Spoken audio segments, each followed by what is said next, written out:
ڈول بجتا ہے، تمام خواتین اورحان سردار کے استقبال کے لیے خیمے سے نکلتی ہیں۔ نیلوفر خاتون سامنے دیکھتی ہیں، اورحان سردار اسپورچا کے ساتھ قبیلے میں داخل ہوتے ہیں۔ قبیلے کے لوگ پرجوش استقبال کرتے ہیں، اورحان سردار زندہ باد۔ اسپورچا کو نیلوفر دیکھتی ہے، آواز آتی ہے، پہلے ایک مسافر تھی، اب دو ہو گئی ہیں۔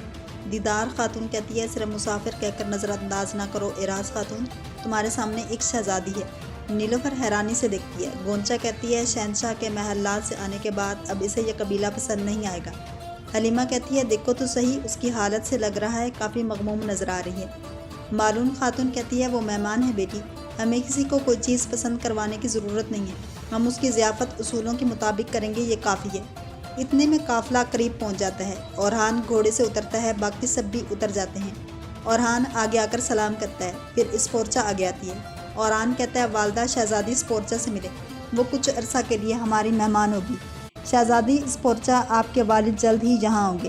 نیلوفر خاتون، آپ ان کا خیال رکھیں۔ نیلوفر ہاں کہہ کر اسپورچا کو دیکھتی ہے۔ اورحان آگے چلا جاتا ہے۔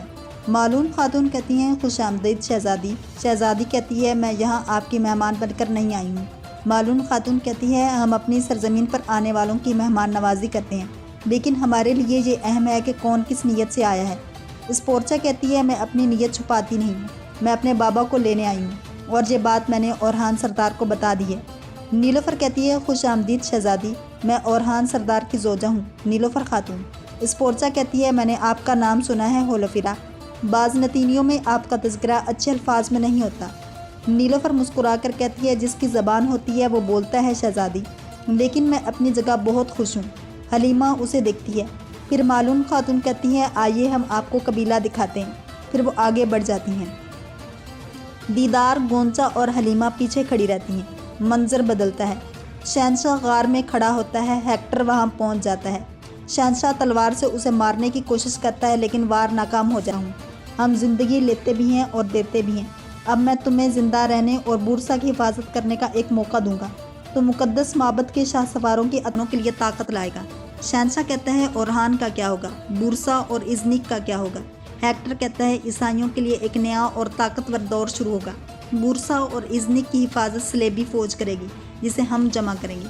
اب فیصلہ کرو، کیا تم مرنا پسند کرتے ہو یا اطاعت کرنا؟ شہنشاہ ہیکٹر کی طرف دیکھتا ہے۔ دیدار خاتون طبیبہ کو لے کر خیمے کے پیچھے جا کر کہتی ہے، تم کیوں آئی ہو؟ کیا گونچا کے لیے جڑی بوٹی لائی ہو؟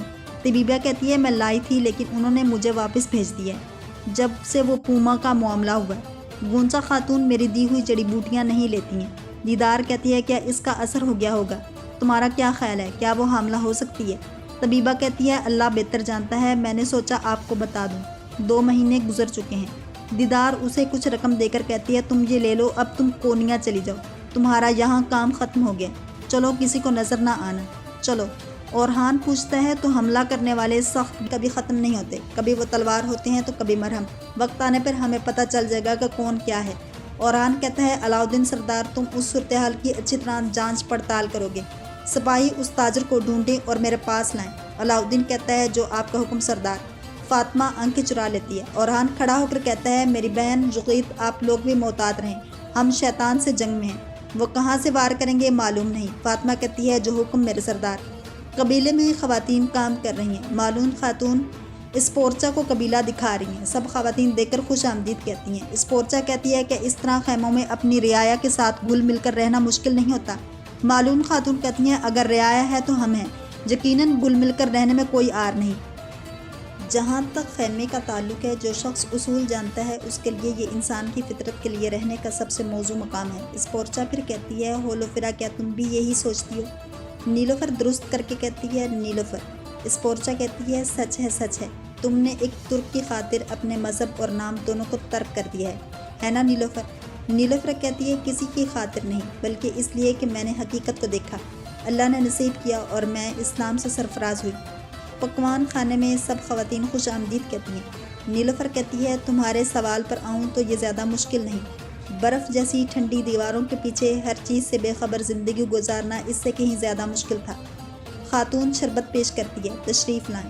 معلوم خاتون کہتی ہیں، یہ بہنیں اپنے ہاتھوں سے شربت بناتی ہیں، اس سے پینے والے کا نہ سر چکراتا ہے اور نہ اس کی زبان لڑکھڑاتی ہے۔ اسپورچا پکڑ کر دیکھتی ہے۔ معلوم خاتون کہتی ہے، فائدہ دے گا، چلیں صحت بخشو۔ آپ کے لیے ویسے بھی شام کو دسترخوان پر ہم تفصیل سے بات کریں گے، اور چلی جاتی ہے۔ نیلوفر کہتی ہے تشریف رکھیں۔ وہ دونوں بیٹھ جاتی ہیں اور نیلوفر بسم اللہ پڑھ کر شربت پینا شروع کرتی ہے۔ اس پورچا آ کر اورحان کی خاطر نہیں تو کیا تم شادی نہ کرتی، تب بھی اپنا نام اور مذہب تبدیل کرتی؟